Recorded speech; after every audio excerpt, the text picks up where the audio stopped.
Hello everyone, Waxo here, and let's just get into the news, which this time around will be centered around the Battlefield reveal that took place earlier today.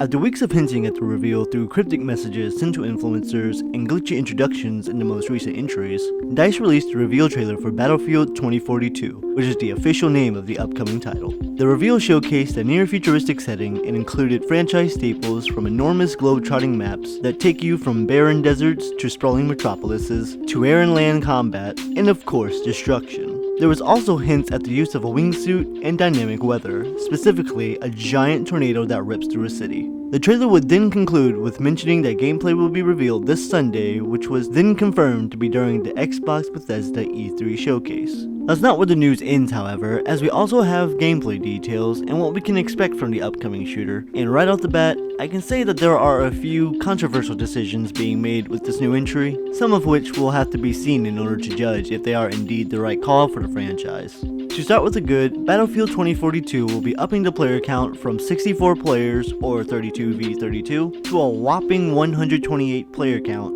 or 64v64. This was a rumor that was going around for quite some time and is now officially confirmed by DICE, and just seems like the natural progression for the franchise at this point, especially since other games to come out over the years, particularly of the Battle Royale genre, have pushed well past 64 players. The older player count, however, will remain the same on the previous gen consoles, which really isn't a surprise since with Battlefield 4, the last cross-gen Battlefield, had only 24 players on 360 and PS3, while the newer PS4 and Xbox One supported 64. So far, confirmed modes are Conquest and Breakthrough, with some major changes coming to the former. Conquest will now require you to complete objectives within a sector to gain control of a sector in order for it to fall to your team's hands. The wording on this was kind of vague, so it isn't clear if it truly means that you'll be finishing miniature objectives like Destroy X, Secure Y, and so forth, so we'll have to wait and see until it's explained a little more clearly. DICE also mentioned that weapon customization will now include a feature called the Plus system. The Plus system will allow for players to essentially customize the weapon that they're using while out on the battlefield.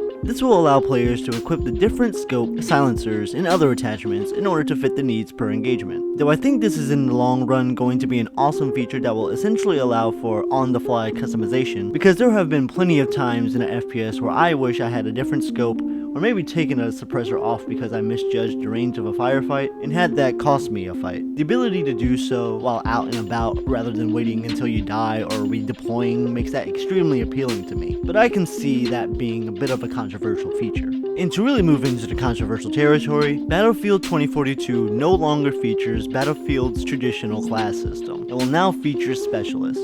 The official press release has this to say about the new feature. Players will jump into the boots of Specialist, an all-new type of playable soldier for the franchise. Inspired by the traditional 4 Battlefield classes, Specialists will be equipped with their own Specialist trait and specialty, and will have fully customizable loadouts.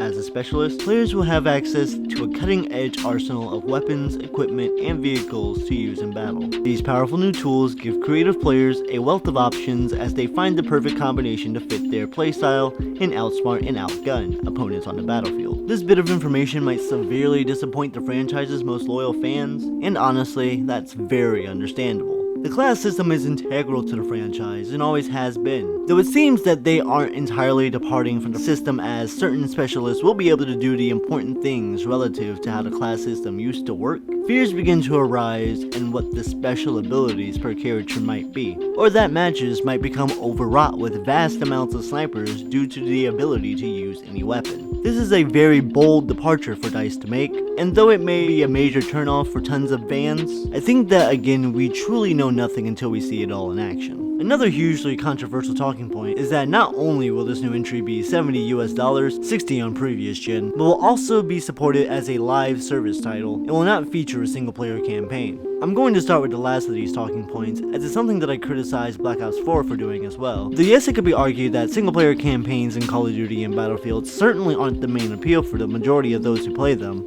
at the end of the day, that is less content that you're getting for your money, especially when you look at its $70 price tag for the base game. That also puts emphasis that this is a $70 multiplayer only title. And though yes, there are plenty of people who bought the previous Call of Duties for the multiplayer experience, will no doubt do the same this fall with the next iteration. Warzone and Fortnite, which are arguably the biggest multiplayer titles out right now, are both free to play. And though with Battlefield you'll be getting more variety than in a battle royale, that's a pretty high price of admission for the sake of it. On top of the $70, there was huge emphasis on the fact that this is a live service title that will have at least 4 battle passes over the course of the next year. DICE had previously attempted a live service with Battlefield 5, which found itself withering out the summer 2020, but this time around, they have an ex-Call of Duty head that worked on Modern Warfare 2019's live service to help this time around, so maybe it'll be more focused and engaging with its players. Battlefield 2042 drops on Friday, October 22nd for PC, Xbox Series, PS5,